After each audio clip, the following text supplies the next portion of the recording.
Hello नमस्कार दोस्तों। मैं आप सभी का फिर से अपने यूट्यूब चैनल पर हार्दिक स्वागत करता हूं। जो भी मेरे नए फ्रेंड जुड़े हैं चैनल को सब्सक्राइब जरूर करें और अपने दोस्तों के साथ ज़्यादा से ज़्यादा शेयर करें। तो चलो आज के मोटिवेशन कोड के साथ स्टार्ट करते हैं कि माँ तेरी पसीने की हर एक बूंद को मोती सा चमकाऊंगा। माँ तेरे पसीने की हर एक बूंद को मोती सा चमकाऊंगा। तू सपने बड़े देख, पूरा करके तेरा शेर से नहीं दिखलाएगा, पूरा करके तेरा शेर से नहीं दिखलाएगा। इसी मोटिवेशन कोड के साथ आज हम स्टार्ट करेंगे डीएनए के बारे में। वैसे तो ये टॉपिक क्या है, बहुत ही हार्ड है, लेकिन अगर समझे तो ये क्या है, बहुत ही इजी है। तो चलो आज हम बात करेंगे किसके बारे में, डीएनए के बारे में। डीएनए की खोज किसने की थी, इसका पूरा नाम क्या होता है, वाटसन क्रिक का द्विकोणीय मॉडल, इसके बारे में आज हम बात करेंगे। चलो स्टार्ट करते हैं डीएनए के बारे में। सबसे पहले हमें डीएनए का पूरा नाम याद होना चाहिए कि डीएनए की फुल फॉर्म क्या होती है। डीएनए का पूरा नाम होता है डीऑक्सी राइबोन्यूक्लिक एसिड। क्या होता है? डीऑक्सी राइबोन्यूक्लिक एसिड, यानी डीएनए का पूरा नाम डीऑक्सी राइबोन्यूक्लिक एसिड होता है। अब डीएनए क्या कहते हैं? इसे शरीर की आत्मा भी कहते हैं। क्या कहते हैं इसे? इसे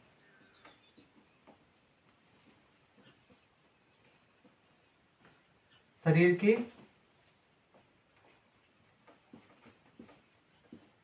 आत्मा भी कहते हैं। इसे क्या बोलते हैं? शरीर की आत्मा भी कहते हैं। इसमें जो भी यानी कि जैविक प्रक्रिया होती है वो किसके रूप में लिखी होती है? कोड के रूप में लिखी होती है। इसमें सभी जैविक क्रिया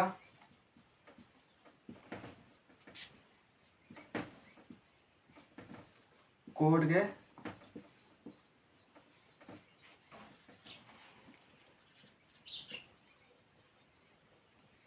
लिखी होती है, यानी कि इसमें सभी जैविक क्रिया किसमें, यानी कि कोड के रूप में लिखी होती है। ठीक है, आगे देखते हैं ये क्या करते हैं। आनुवंशिक सूचना को एक पीढ़ी से दूसरी पीढ़ी में लेकर जाता है कौन? डीएनए। आनुवंशिक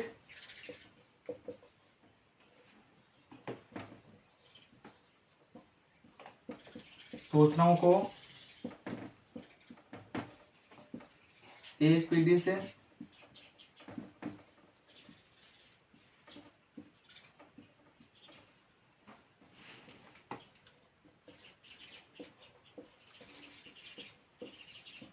लेकर जाता है। यानी कि अब आप पूछोगे आनुवंशिक सूचना क्या होती है, आनुवंशिक गुण क्या होते हैं? यानी कि जो अपने माता पिता में गुण है वो क्या अपने बच्चों में भी लेकर आता है कौन? डीएनए। इसमें अनेक न्यूक्लियोटाइड पाए जाते हैं। इसमें न्यूक्लियोटाइड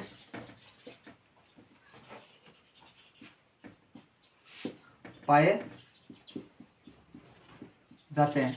अब पूछे आपको मनुष्य में कितने न्यूक्लियोटाइड पाए जाते हैं, तो मनुष्य में पाया जाता है 3 गुणा 10 न्यूक्लियोटाइड पाए जाते हैं। मनुष्य में 3.3 गुणा 10 न्यूक्लियोटाइड पाए जाते हैं।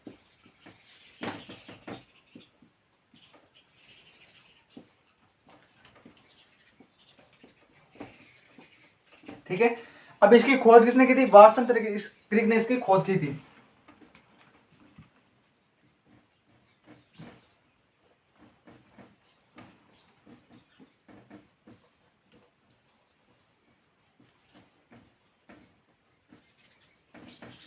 ठीक है, अब आगे बात करेंगे कि वाटसन और क्रिक का मॉडल क्या है, या वाटसन डबल हेलिक्स मॉडल क्या है, या द्विकुंडली रज्जु क्या है, उसके बारे में बात करेंगे आगे। देखो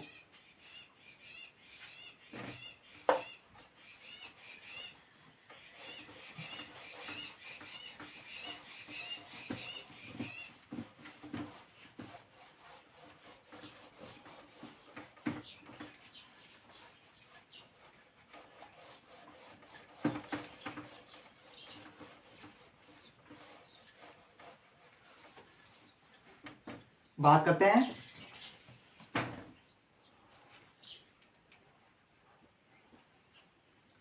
वाटसन क्रिक मॉडल, ये सब बोलते हैं डबल हेलिक्स मॉडल।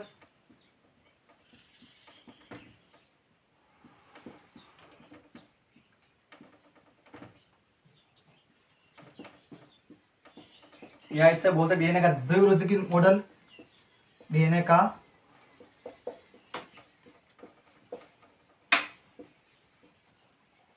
यानी इसे अनेक नामों से जानते हैं, उसके बारे में बात करेंगे। ठीक है, तो सबसे पहले क्या है, फ्रेडरिक द मिशन ने 1869 में किया, एक केंद्र में अम्लीय पदार्थ की खोज की, उसका नाम क्या है, न्यूक्लियन नाम दिया। यानी कि सबसे पहले इसके बारे में बात करते हैं। फ्रेडरिक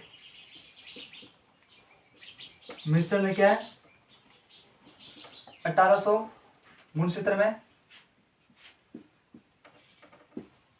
केंद्रक में एक अम्लीय पदार्थ की खोज की।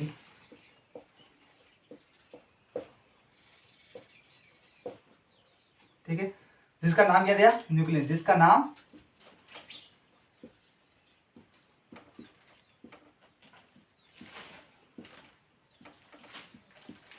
न्यूक्लियन दिया।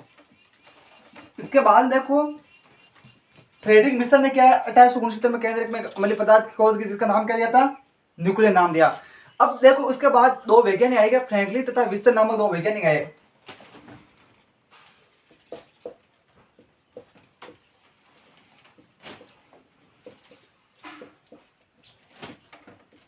नहीं क्या एक्सरे क्रिस्टलोग्राफी तकनीक दी। कौन सी तकनीकी, एक्सरे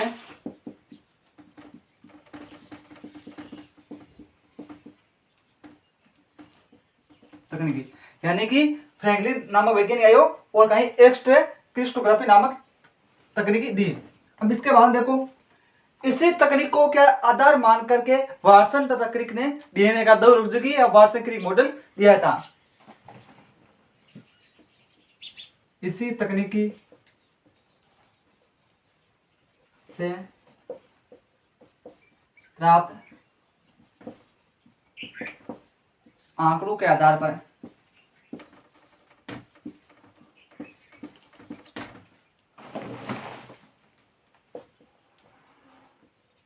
वाटसन तथा क्रिक ने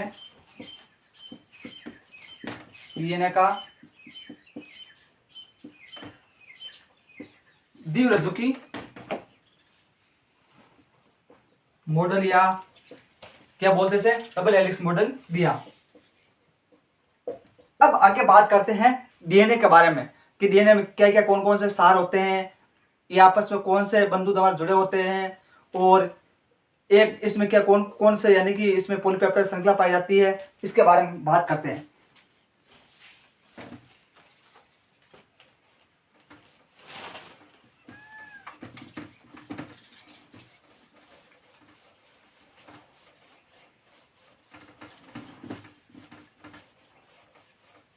देखो सबसे पहले मैं आपको आकृति बना दूं डीएनए कैसा होता है।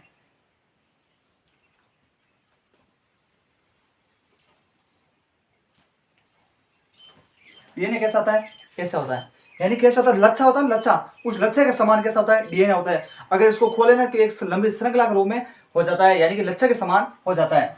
अब देखो इसके बारे में बातें, इसमें क्या है पॉलीपेप्टाइड श्रृंखला पाई जाती है। इसमें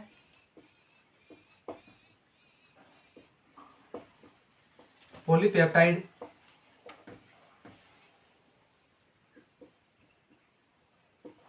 श्रृंखला पाई जाती है जो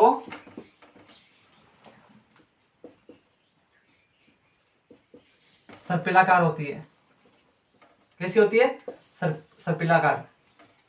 अब आगे बात करते हैं, देखो इसमें जो भी यानी कि नाइट्रोजन सार होते हैं वह कैसे हाइड्रोजन बंधु द्वारा आपस में जुड़े होते हैं, यानी कि इसमें हाइड्रोजन,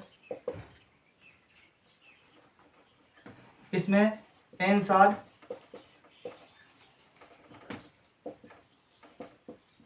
हाइड्रोजन दोबारा। अब आप पूछेंगे कि एन स्टार कौन कौन सा होता है, तो एन स्टार 4 होता है, यानी कि एडेनिन, थायमिन, ग्वानिन और साइटोसिन, ATCG। तो यानी कि एन स्टार कौन कौन, देखो ए यानी एडेनिन,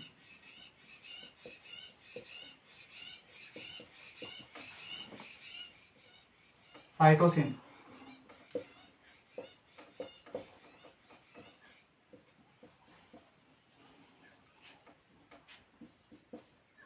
थायमिन और ग्वानिन। ये क्या होते हैं, आपस में जुड़े होते हैं। इसमें क्या होती है, दो श्रृंखला होती है, एक ही दिशा होती है 3 डैश से 5 डैश, एक ही दिशा होती है 3 डैश से 5 डैश, और एक ही होती है 5 डैश से 3 डैश। ठीक है, इसमें दो रज्जु पाए जाते हैं जिसमें एक ही दिशा होती है 3 डैश से 5 डैश, बता दी मैंने, एक ही होती है 5 डैश से 3 डैश। एक रज्जु होता है संवेदी, कौन सा होता है, एक रज्जु संवेदी, यानी कि सेंस, इंग्लिश में बोलते सेंस, तथा एक प्रतिसंवेदी।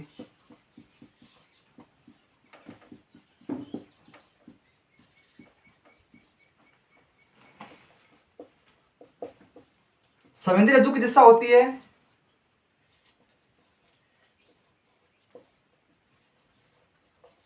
संवेदी रज्जु की दिशा 3 डैश से 5 डैश, प्रतिसंवेदी रज्जु की दिशा होती है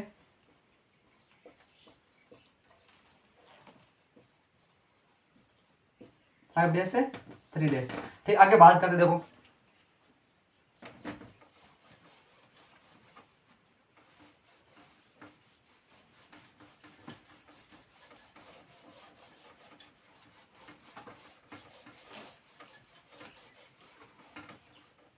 ये हमारा क्या था, डीएनए था, ऐसे लच्छे के समान।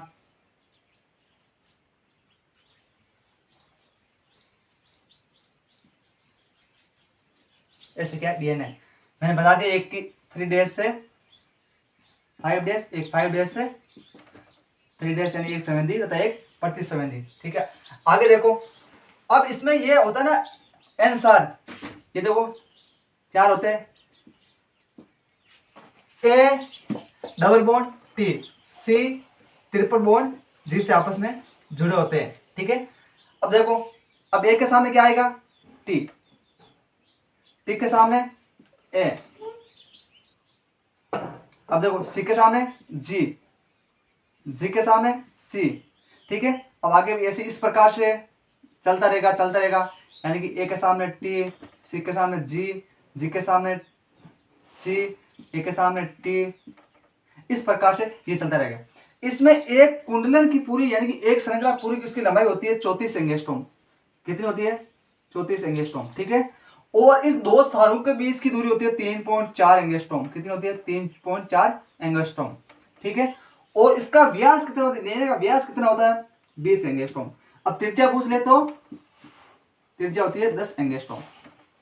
ठीक है, यानी कि अगर आपको पूछे डीएनए के कुंडलन की पूरी लंबाई कितनी होती है, तो 34 एंगस्ट्रॉम। अगर पूछे दो सारों के बीच की दूरी कितनी होती है, तो 3.4 एंगस्ट्रॉम। अगर डीएनए का व्यास कितना होता है, तो 20 एंगस्ट्रॉम। अगर डीएनए की त्रिज्या कितनी होती है, तो 10 एंगस्ट्रॉम। ये क्या हुआ, डीएनए के बारे में हो गया। ठीक है, तो आगे देखो, इसके इसी कारण से क्या है, इसको वाटसन तकनीक को क्या है, भारत रत्न का नोबेल पुरस्कार भी दिया जाता है। ठीक है, ये हुआ हमारा डीएनए क्लास। कैसी लगी कमेंट बॉक्स में जरूर बताएं, और अपने दोस्तों के साथ ज़्यादा से ज़्यादा शेयर करें। Thank you so much.